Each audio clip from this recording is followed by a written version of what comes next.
Hello, I'm back in the chair again. Even with the same shirt. It's been washed, I promise. It's that thing where it's washed and then it's at the top of the pile, so it's the first one you pull out. So today I wanted to look at the women's prize list because the 2022 list has been announced. I wasn't expecting this to be announced so quickly, but I guess we're in March already. And I just wanted to look through, let's see what books are on here, and I might also be adding some books to my TBR on the Storygraph as we go. I'm really interested to see what's on here because last year's winner, Piranesi, I've spoken about it a couple times. It's one of my favourite books from the last couple of years. I absolutely love it. And there were some other great books on there as well. No One Is Talking About This was really something special. Very different, very unusual. But that was a great book. Detransition Baby was interesting. I don't, not quite the book for me. It's just a little bit too raw, but it was like fantastically written anyway. So let's see what's on this year's list. So I did notice there's one already that I think is already on my TBR, and that's this one, Sky Day. Do I recognize any others? Risuzaki book from that one seems kind of familiar. And The Great Circle seems kind of familiar as well. So let's have a look. 16 books. First one, Build Your House Around My Body by Violet Cooper-Smith. Two young Vietnamese women go missing decades apart. Both are fearless, both are lost, and both will have their revenge. 1986, teenage daughter of a wealthy family gets lost in an abandoned rubber plantation. 2011, 25 years later, a young unhappy Vietnamese American disappears from a new home in Saigon without a trace. Ghosts, ancestors, possessed bodies, possessed lands. Okay, so that might be it says ghosts, but I'm guessing more like emotional, historical scars of people and land. Yeah, that's going on my list. Let's find it. So for anyone else on Storygraph, you can do this. You can browse editions if you want to make sure that you get the... Oh, so Storygraph says it's magical realism. So maybe there are actual ghosts that crop up. So 6 on to read. So next is Careless by Kirsty Capes. Sometimes it's easy to fall between the cracks. At 3:04 p.m. on a hot, sticky day in June, Bess finds out she's pregnant. She should tell her social worker Henry, but he's useless. She should tell her foster mother Lisa, but she won't understand. She really ought to tell Boy, but she hasn't spoken to him in weeks. Bess knows more than anyone that love doesn't come without conditions, but this isn't a love story. It's easy to fall between the cracks. So this is like literary. I'm guessing if she says she should tell her foster mother that she's of like older school age, so a teen pregnancy. Not my kind of thing normally, I'm afraid to say. If I hear cool reviews of it and it sounds like it's doing something a bit different, I might come back to it, but that's not for me. Hopefully it's for you though. Creatures of Passage by Morowa Yajide. I hope I'm saying that not too badly. Creatures of Passage. Oh my god, this is a long summary. from one extreme to another. Nephthys Kimwell is a taxi driver of sorts in Washington, D.C., ferrying ill-fated passengers in a haunted car. Ooh. 1967, Plymouth Belvedere with a ghost in the trunk. Endless rides and alcohol help her manage her grief over the death of her twin brother, Osiris, who was murdered and dumped in the Anacostia River. So we've got kind of dark real world things happening, a bit of grief, a bit of death.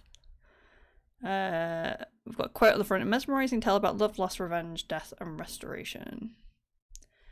I'm gonna add it as a one to look out for.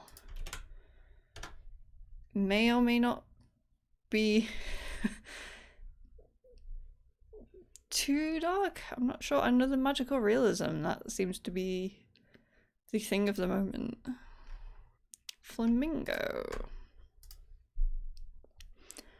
Flamingo by Rachel Elliott. First there were the Flamingos, and then there were two families, Sherry and Leslie and their daughters, Raymond, Pauline, and Eve and her son Daniel. Sherry loves her husband Leslie, she also loves Eve. It couldn't have been a happier summer. Then Eve left and everything went grey. Now Daniel's all grown up and broken, but when he turns up at Sherry's door, it's almost as if they've all come home again.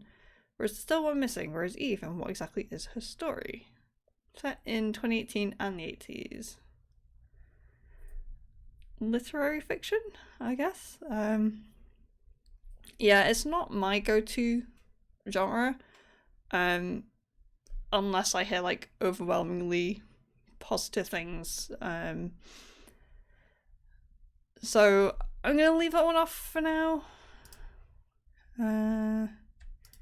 Great Circle. Oh, maybe I haven't seen this before. Maybe I'm thinking of Circe. Maybe I just saw CIR and went, by Maggie Shipstead. From her days as a wild child in Prohibition America to the blitz and glitz of wartime London, from the rugged shores of New Zealand to a lonely ice shelf in Antarctica, Marianne Grace is driven by need for freedom and danger. Determined to live an independent life, she resists the pull of her childhood sweetheart and burns her way through a suite of glamorous lovers. But it's an obsession with flight that consumes her most. Ooh. Her greatest ambition to circumnavigate the globe from pole to pole. Oh, over half a century later, troubled film star Hadley Baxter is drawn inexorably to play the enigmatic pilot on screen. It's a role that will lead her to an unexpected discovery. Okay. It's really weird. So it sounds like it might be split in two. But it's just, I'm glad I read that last paragraph, because that kind of changes things a little bit.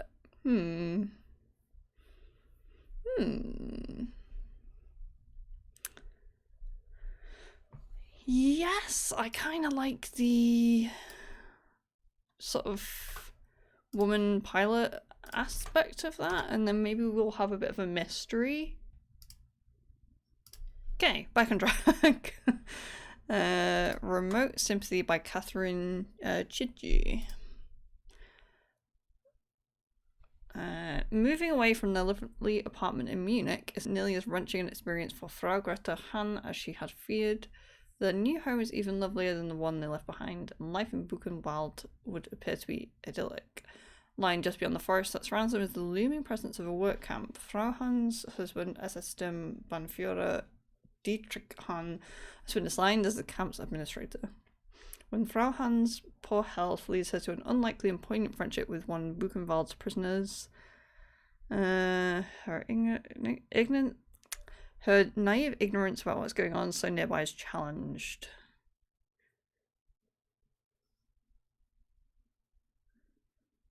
A tour de force about the evils of obliviousness.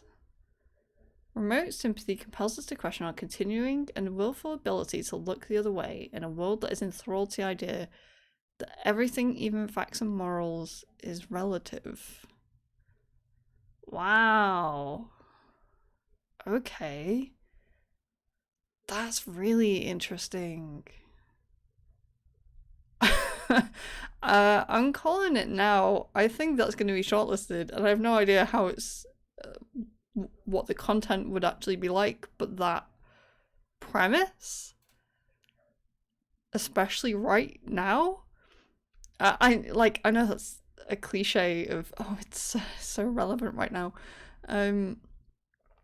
Like, it's kind of funny that right before I did this, when I'm just on Twitter, someone who does a lot of great political rants about the UK government, she did a tweet and she's like, does anyone else have moments where they can't believe that other people can just walk around oblivious, or are walking around oblivious to what their government is doing in their name? Because our government is terrible, and yeah. So wow, so this concept is so intriguing. As someone who tries to be somewhat educated in things that are going on, and politics, but will naturally end up in conversations with people who aren't, especially friends, and that gets tough. Yeah, so if you can't tell, that's already going on the TBR. No, I don't want to search for it, I just want to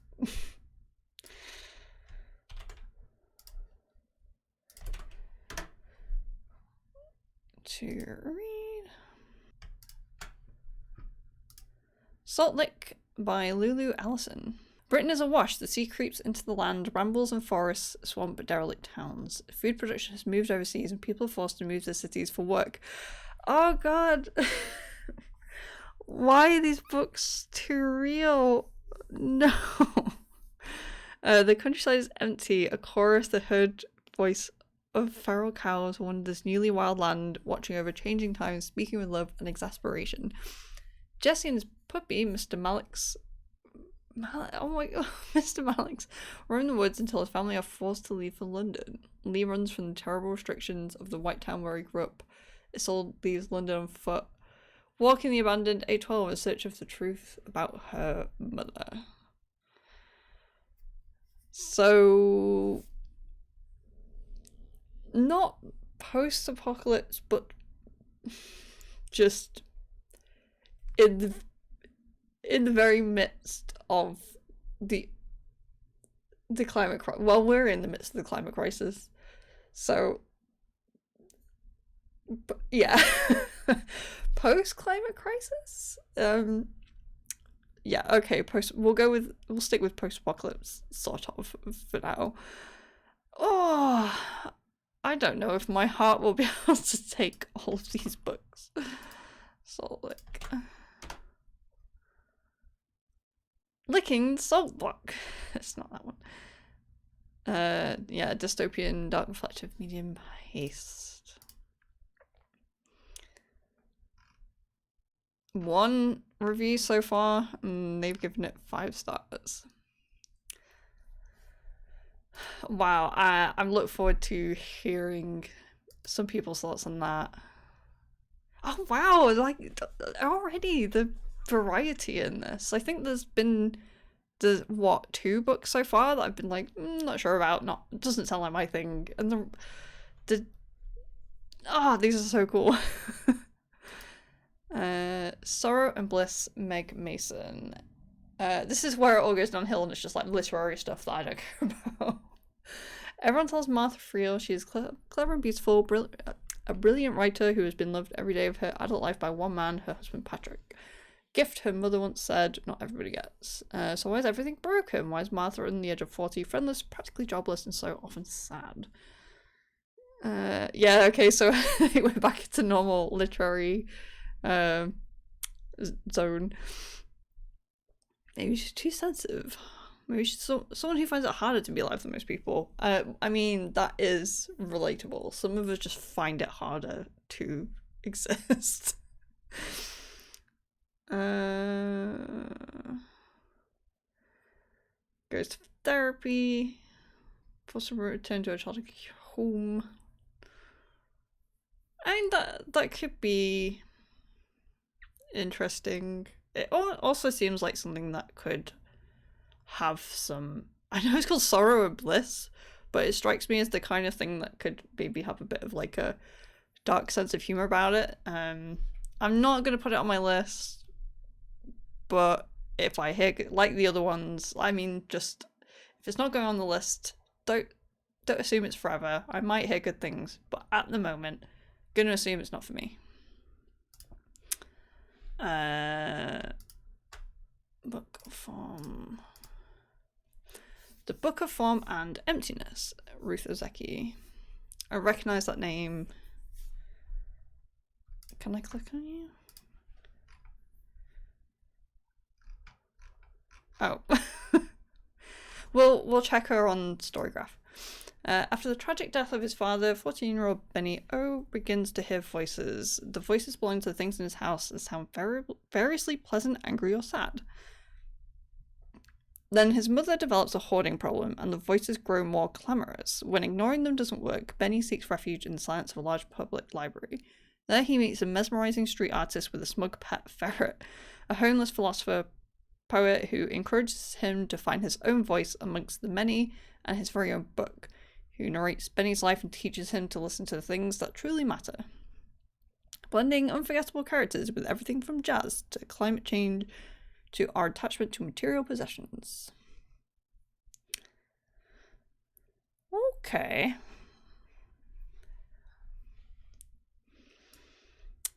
Again, is this another magical realism?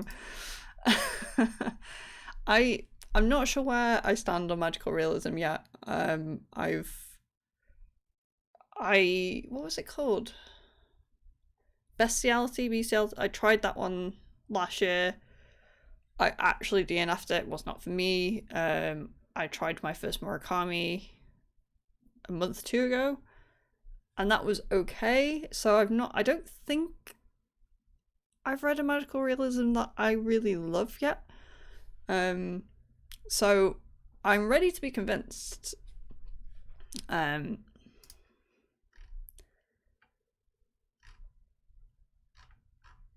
Yeah, let's I'll check it on my to read. And let's see. Oh, I remember this being talked about. This one's about a letter from a Japanese schoolgirl being washed ashore? Yes. Yeah. Oh yeah, Reader Cindy, she read it and gave it 4 stars. I'm gonna do to read. So yeah, so she's got she's done some good books before. That's cool. I did hear there are a couple of like debuts on this. I'm not sure which ones those are, but that's really impressive. Okay, so onto The Bread the Devil Needs by Lisa Allen Agostini. Bread the Devil Needs. Alicia Lopez is about to turn 40. That must be a theme as well, turning 40. Fashionable, feisty, and fiercely independent, she manages a downtown boutique, but behind closed doors she's covering up bruises from her abusive partner and seeking solace in an affair with her boss. When she witnesses a woman murdered by a jealous lover, the reality of her own future comes a little too close to home, bringing us her truth in an arresting, unsparing Trinidadian voice. Alicia unravels memories repressed since childhood and begins to understand the person she has become. Her next step is to decide the woman she wants to be. So the thing that's got me interested is the unsparing Trinidadian voice, because the premise alone, again, falls into the literary category where I'm less interested. However, if I feel like there's a voice or an experience that is new, from another, basically from another country or another culture, then it kind of pulls it back and makes it way more interesting. There's a lot of this. I've been getting into Japanese literature, and I'm sure there's things that would be categorized as literary, but they're just from Japan. So them not really being UK makes it interesting for me. So that's a plus. Is it enough to go on my list? A lot of these already seem like maybe they'd be too hard on my heart. Yeah, I don't know how brutal the abuse stuff would be. So I might leave it. I can't just add all of them on. I'm sorry. The Exhibitionist. Meet the Hanrahan family. By Charlotte Mendelsohn. Meet the Hanrahan family, gathering for a momentous weekend as famous artist and notorious egoist Ray Hanrahan prepares for a new exhibition of his art, first in many decades, one he is sure will burnish his reputation for good. His 3 children will be there: Leah, his champion, Patrick, insecure Jess, what of Lucia, Ray's steadfast and selfless wife. She's an artist too, but always puts her role as wife and mother first. What happens when she decides to change? Yeah, gonna be in the wait and see category. Sounds potentially cool, a woman learning to finally put her her wife and mother role to one side to be an artiste. But yeah, gonna leave that one for now, I think. That's a really good cover. I really like that. The final revival of Opalnev, by Dawnie Walton. Opal is a fiercely independent young woman pushing against the grain in her style and attitude, a black punk artist before her time. Despite her unconventional looks, Opal believes she can be a star, so when the aspiring British singer-songwriter Neville Charles discovers her one night, she takes him up on the offer to make rock music together. Early 70s New York City, just as she's finding her niche as part of a flamboyant and funky creative scene, a rival band assigned to her label branches a Confederate flag at a promotional concert. Opal's bold protest and the violence that ensues set off a chain of events that will not only change the lives of those she loves, but also be a deadly reminder that repercussions are always harsh for women, especially black women who dare to speak their truth. Ooh, okay. I'm not a huge music person, so I was not sure about that, but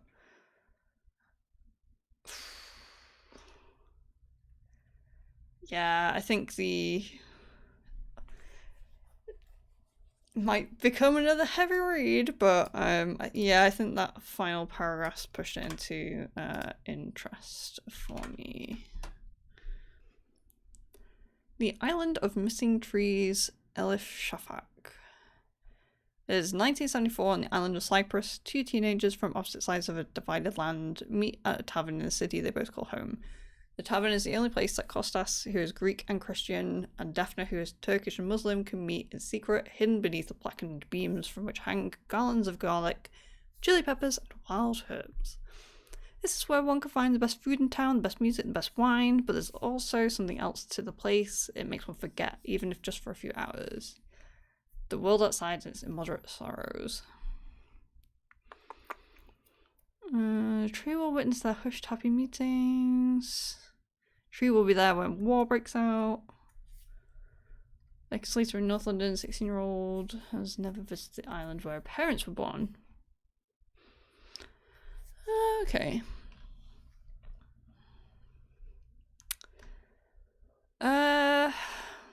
It's an interesting premise, but I don't think this one's for me. I'm gonna leave that one. We're getting close. We're getting through them. The Paper Palace by Miranda Cowley Heller. On a perfect August morning, Elle Bishop heads out for a swim in the pond below the Paper Palace, her family's holiday home in Cape Cod. As she dives beneath the water, she relives the passionate encounter she had the night before against the side of the house that knows all her darker secrets, while her husband and mother chatted to their guests inside. Ooh. So begins a story that unfolds over 24 hours and 50 years as Elle's shocking betrayal leads her to a life-changing decision, and an ending you won't be able to stop thinking about.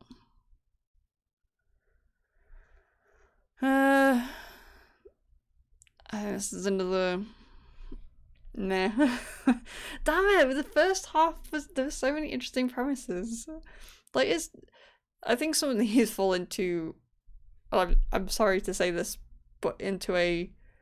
tell me when that becomes a film. Sorry. But when it comes to books, I'm not sure. Unless there's some... I don't know, crazy thriller aspect that isn't immediately obvious, but no, I'm fine. The Sentence, Louise Eldridge.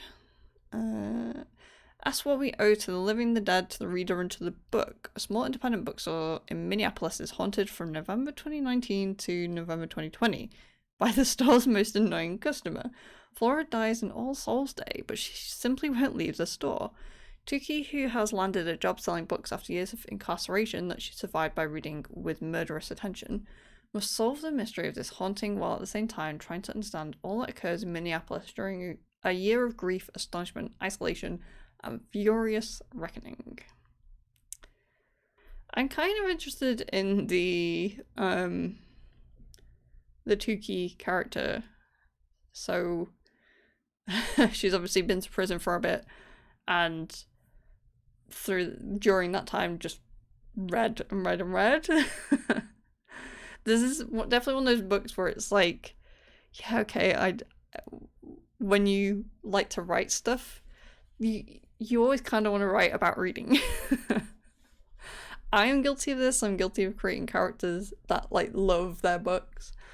And I'm not sorry.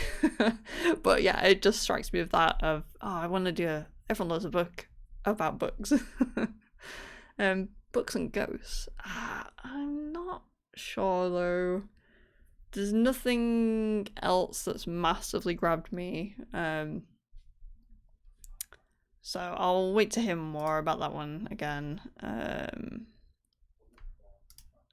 And we end on the one that is already on my TBR. One Sky Day. I'm guessing that's Leonie Ross. Dawn breaks across the archipelago.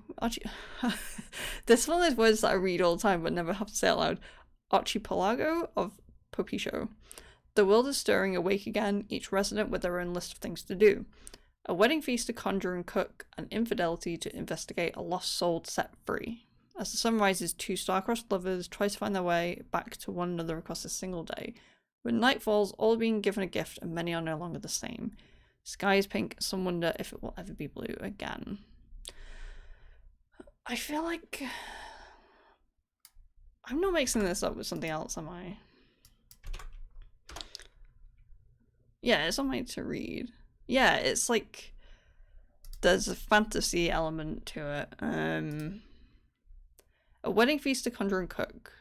Infidelity to investigate. Lost soul set free. I feel like there was something else I heard about it that really... It just sounded like it was going to be a little bit odd and unusual. But anyway, it's on my TBR already. It's fine. So, speaking of... So, this is what we have added. We've added a few, so that, like, there was the one that I had already. Build Your House Around My Body. 2 missing girls in 2 different times. Sounds super interesting. Creatures of Passage. The ghost one. Great Circle. One about a pilot. The one I think will be shortlisted just on the premise alone and, well, the concept. Salt Lake, dystopian UK, you love to see it. Oh wait, I've lost count already, so I'll go back. Book of Form and Emptiness. What was this again? I've already forgotten. That's not a good sign. Oh yeah, so a mother that's like hoarding things and he can hear voices. Interesting characters. That was just an extra one from Ruth Ozeki. And the final revival of Opal and Nev. So that's 1, 2, 3, 4, 5, 6, 7, 8, including the other one. Oh, that's a lot of books. So I'll probably not get through all of those. Because I still want, I've got a lot of fantasies that I want to get through and focus on. So if I was going to prioritize, I think Remote Sympathy and Build Your House Around My Body would probably be at the top of my priority list. But I would have to make sure I'm absolutely in the right headspace to do this one. So it's not going to be for a while. I've already done 2 war-related books. Admittedly, like, very... It's gonna sound weird to say, but oddly gentle and not depressing war books. Like, the war was a backdrop to both the stories, but not the main crux. And maybe this one. If I hear that this one's like... Oh no, it says dark though. Why it gotta be dark?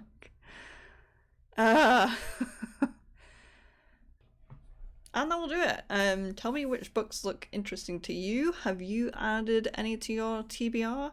And do you have any guesses for who else is going to be on the show? I say who else because I really think Remote Sympathy is going to be on the shortlist, calling it now.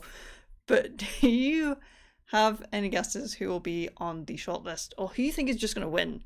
Thanks for watching. I'll see you later. Bye!